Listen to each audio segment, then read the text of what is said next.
आणि खरं सांगू का, आमचे हे प्रमुख आहेत स्वामीनाथ बापू, त्यांनी होकार दिला. सांग, मराठा आरक्षण हा मुद्दा कलीचा मुद्दा आहे.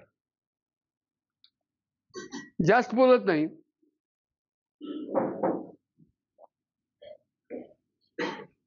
आमच्या गावात सांगलीत कमांडो ट्रेनिंग कॅम्प आहे. त्याच्यात प्रवेश वाघा सिंहानी मागावा का?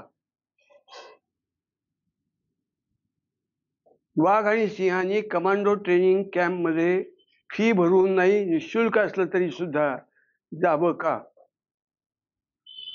एखादं ग्लायडिंग सेंटर आहे,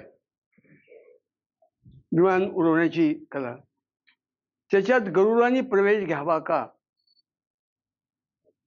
स्विमिंग क्लब माशानी, मलाही स्विमिंग क्लब मध्ये प्रवेश पाहिजे, जावं का?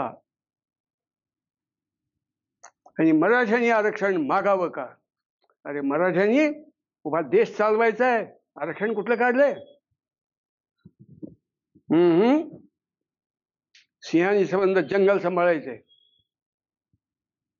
उभ्या पृथ्वीवरती असलेल्या सगळ्या सागरात बिना अडथळा हिंडण्याचं स्वातंत्र्य आणि क्षमता असलेला मासे आहेत. त्यांनी स्विमिंग क्लबमध्ये जायचं नाही, गरुडांनी ग्लायडिंग क्लबमध्ये जायचं नाही, कमांडो ट्रेनिंग कॅम्पची अपेक्षा करायची नाही.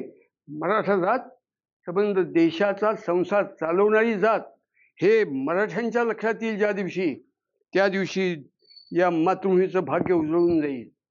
ते येत नाहीये त्यांच्या लक्षात, हे दुर्दैव आहे.